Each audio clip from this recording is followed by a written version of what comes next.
Hello everybody and welcome to the Backburner weapon guide. Now the Backburner is a Vladoff rocket launcher with a relatively high fire rate and magazine size, but what makes this weapon unique is that after the initial shot there are multiple projectiles that spawn out of it like that. What I've found is that the initial hit does pretty much no damage. Most of its damage comes from the projectiles that spawn. Oh, stood a little bit too close there. So I'm actually going to take all this off real quick. So I have 0 skills, and actually let me also turn this off. Okay, so I have 0 skills, I have no equipment, and I have badass rank turned off. So you can see the radiant damage is about 2k, but the projectiles hit for 190. So what you want to be trying to do with this weapon is trying to make sure you hit all of those projectiles that spawn. So on the Jack target dummy here, it's not so easy, and for normal mobbing the singularity helps, but it's still not as good as you would want it to be. So I found that the projectiles shoot out of the plane that they hit. So you see they shot pretty much straight out of the wall, perpendicular to it, and then what I've found for this target dummy, just for testing purposes, is this little corner up here shoots it all the projectiles directly at Jack, which is nice. So in this clip, the mobbing potential is okay if there's a lot of enemies around that all the projectiles can hit, and I'll actually demonstrate here in a little bit, but the area of effect modifier on artifacts actually increases the explosion radius, so that helps a lot with this weapon, but I'll demonstrate that in a second. But then in this Wotan kill coming up, I have the best loadout that out of the gear that I currently have, and while no means is the best build for this weapon on Zayn, it still makes quick work of Wotan. So I just wanted to demonstrate that yes, it's super easy and a very easy boss killer weapon, but for mobbing it's okay. There are better weapons that you can be using. If you are using a rocket launcher specific build like the one that I have, it's not too bad, but I'll get to that in a second. So yes, so hitting all the shots, all the secondary shots are very important. What I want to show is, contrary to, I mean, there's nobody that has covered this weapon specifically, but with amp damage. Amp damage, as you may have heard, is it only applies to the first to one pellet out of a gun. So if you have a shotgun with an amp, so the version OM, I don't actually know, I think it's 125% amp damage.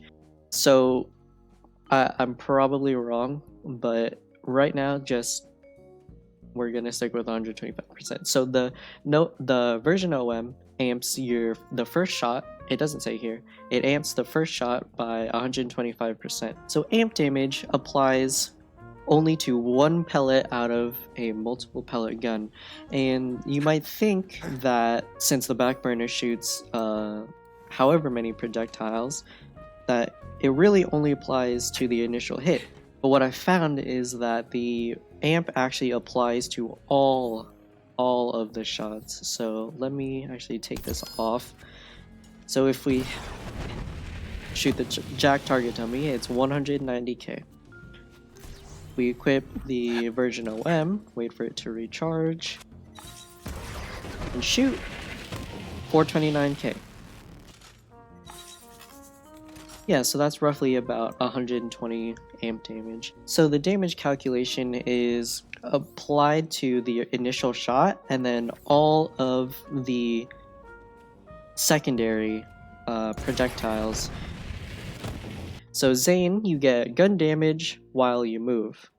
So just here at default move speed, we're only going to be getting 20%. I have no other gear on, so we're only going to be getting 20% extra gun damage.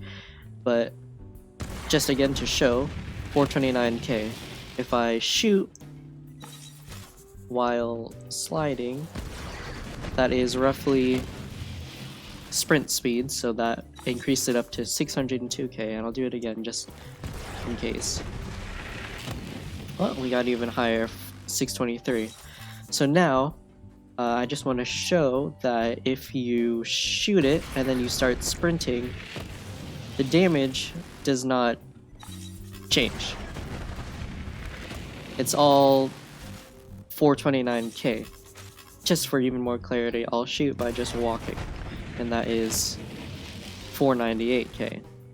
But then if I shoot and then start to walk, 429k. This is really good with the version OM. If I had a one-shotter shield to compare it to, it would more or less perform in the same. However, the one-shotter shield I think is less amp. So don't be afraid to use the version OM with this weapon. So as I said earlier, another useful stat would be having area of effect damage on your artifact. So if I show you, only the projectiles are hitting the Jack dummy. The radiant damage, which we will see, does 5.6k damage. So if I equip this artifact with, again, 40% area of effect damage. No, it does not say area of effect radius. It says area of effect damage. I'll show you. It does both. He is being hit by the radiant damage and the projectiles. And it actually seems like the radiant damage is based on the distance. Yeah, so you see it's ticking constantly for 12k when it's right next to him. And then if I shoot it up here, it's only ticking for 2k. I would assume that this also applies to the projectiles. So having this artifact, not this specific, but area of effect damage on your artifact will greatly help increase your mobbing potential and possibly bossing potential with having an easier time hitting all the projectiles. If you would like to get your hands on the Backburner, it drops from the Agonizer 9000 located in the Guts of Carnivora. However, as of May 27th, the respawnable version of this boss does not have mayhem scaling loot. I would assume in later patches that this will be fixed. For now, we will have to read-only farm Pain and Terror during the story mission Blood Drive. Their loot derives from the Agonizer 9000's loot pool, but they do drop mayhem scaling loot. I would restart a true Vault Hunter mode playthrough and blast your way through on a low mayhem level, and once you make it to the Guts of Carnivora and defeat the Agonizer 9000, Pain and Terror will fall out of it and become killable. Do not kill them. Instead, save and exit and head to your Borderlands 3 character directory, located under this file path. If you have a lot of characters, I suggest sorting by date modified to get the most recent save. Right click and head to Properties, and first check the box that says Read Only. Then, under the next tab, Security, edit the user permissions. In the new pop-up tab, look for the right permission and check Deny. I did this for all 3 users because it would only work if I did it for all 3. Apply the changes and head back into the game. Load a different character, then load the intended character and click Play. Doing this will allow you to play that character without any new data being saved, meaning you can kill Pain and Terror over and over. Once you kill them, save and exit and repeat the loading a different character and then the intended character to reset. If you do get a Backburner and would like to keep it, don't undo all the changes that you just made. Instead, just head to Sanctuary and place it in your vault. The vault save is independent from your characters, so it will be saved. As always, make it a habit to back up your save just in case anything does go wrong. If you would like any of these backburners that I've farmed, just let me know in the comments below, and I will get in touch with you to give it to you in game. Thank you for watching, and happy farming.